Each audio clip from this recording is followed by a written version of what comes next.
Archaeologists and geologists often have to make plots like these where they have to plot different parameters with respect to depth.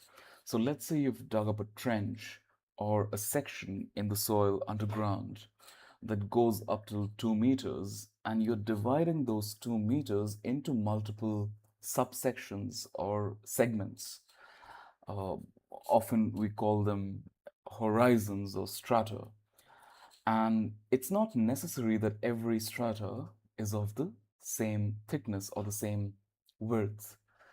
The first horizon A could be wide, horizon B could be much narrower, horizon D could be wider or narrower, whatever.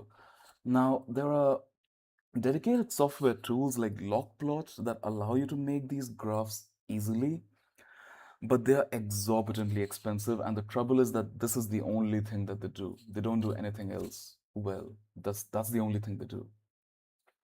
You of course have free software tools like Microsoft Excel, which come for free if you have Windows PC. But it's a pain to even try creating something like this in Microsoft Excel. So Origin Pro is a good workaround. Origin is capable of a lot of other things, not just this, and it's not as expensive. It's not free, but it's not expensive. And I believe they give you a 21-day free trial if that's all you want to do. So imagine you've dug up a trench or a section that goes up till 167 centimeters. It's just an arbitrary number that I made up. It's a dummy data sheet or whatever, 180 centimeters. And that trench is divided in multiple sections.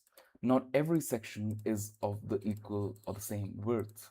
And you can also see that there is a gap in our sedimentary or stratigraphic record.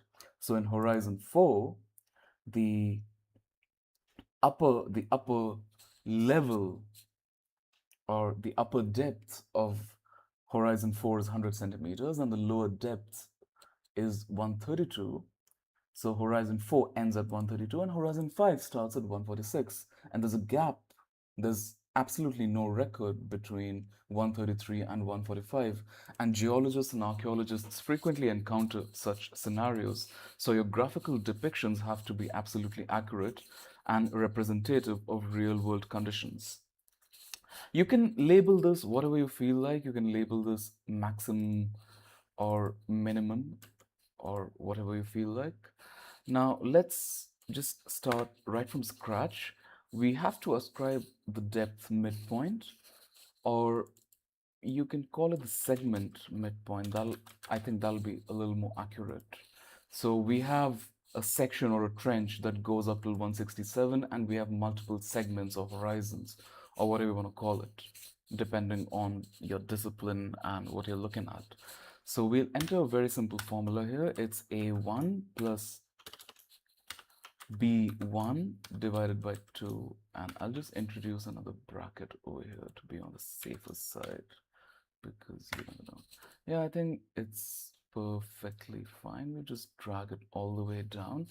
Bin width. Now, do note that I'm just entering the absolute widths here.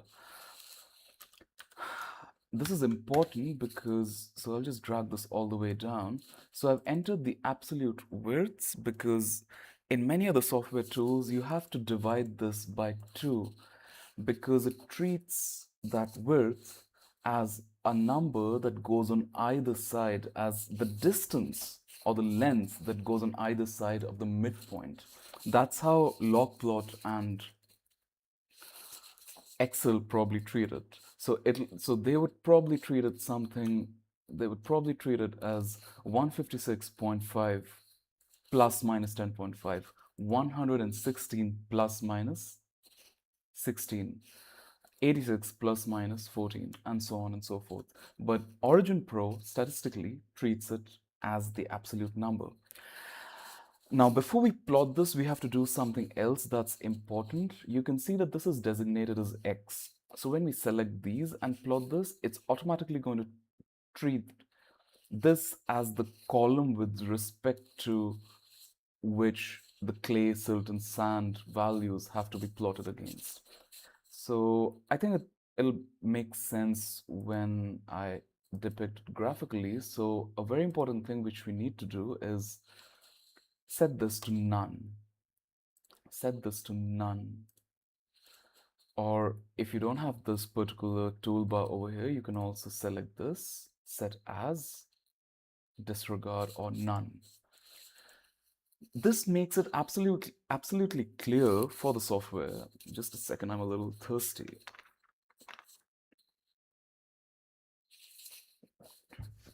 So this makes it absolutely clear to the software which column it has to plot with respect to.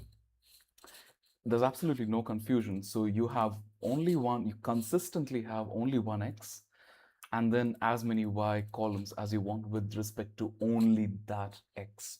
So everything else is set to none. Now we can easily, comfortably just select all these Y columns and go to plot. We don't need to select this because there's no other X column it has to be plotted with respect to. So it just makes our life a little easier and also communicates to the software what exactly we want. We'll go with start column. We'll also try making start bar later on, but we'll make start column. Now you can see something interesting. Everything is of the equal worth, which is not indicative of real world conditions. And it's treating all these numbers as categorical, discrete values. I mean, these numbers could very well be A, B, C, D, and A, and nothing would change. So what we need to do, we need to select the x-axis, go to properties, go to tick labels, and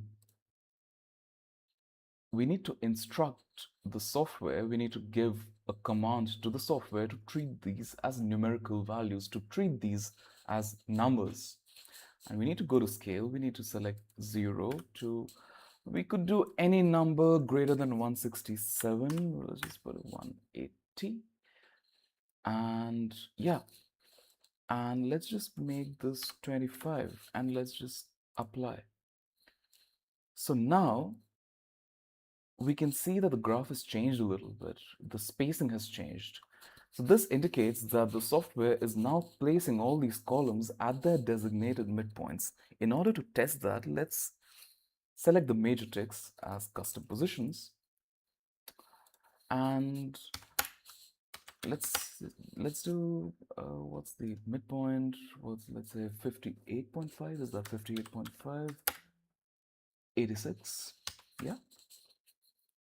And now, so we can see that these numbers come absolutely in the middle, in the center of these columns, which is exactly what we want.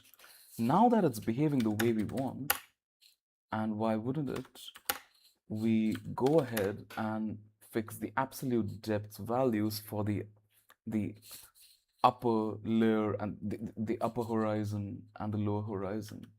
132, 146, and 167. Yeah, right. Now the only thing which we need to do is we need to have these columns fill up the entire width. Now we'll do that in a second. Okay, now we need to click on the columns themselves. We need to go to spacing. We need to select the 0. So gap between bars is set to 0. And this is set to bin width. Scaling factor is set to 0 again. Go to apply and bingo. This is what it actually looks like. Now we need to change the colors and the patterns. And for that, we need to go to group and we need to select independent as the edit mode so that we can edit each of these parameters as independently. When your graph goes for publication, of course this is not how it's expected. You are expected to fill up a certain pattern, or preferably in black and white, so that it can be read easily by people. And geology has certain fixed templates that you need to follow. Now the good thing is we just select this to black always, none. And as you can see, they have a separate section for geology, although according to me, even the normal template has plenty of options that you can use. but they have a separate section for geology, and I believe I am editing clay over here. I don't know which one of these corresponds to clay.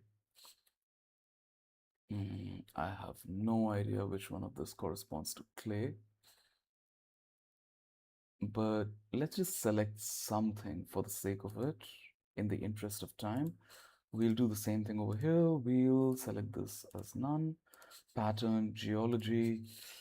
Let's just select, I don't know what we had selected last time. I know this is not accurate, but just hang in there.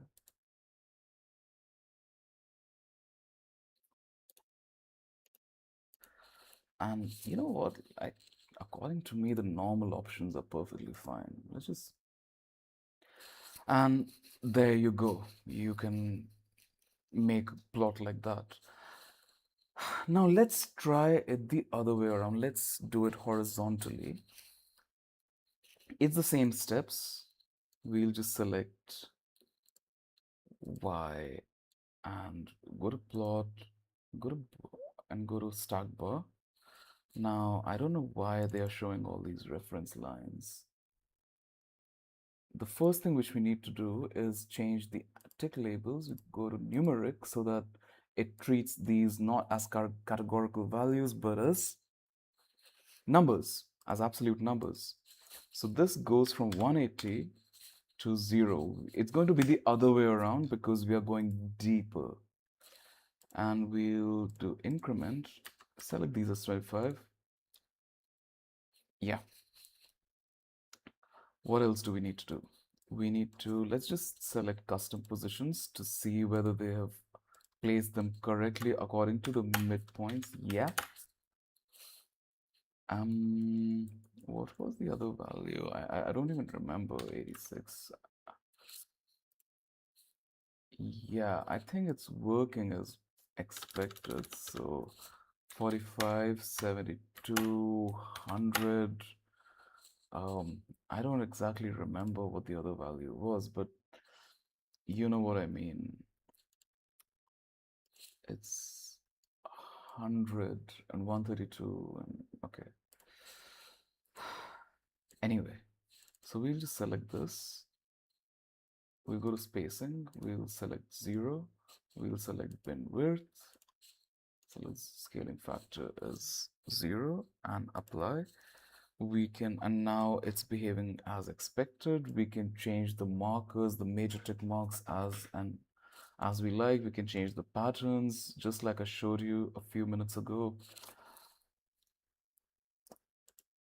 Blah blah.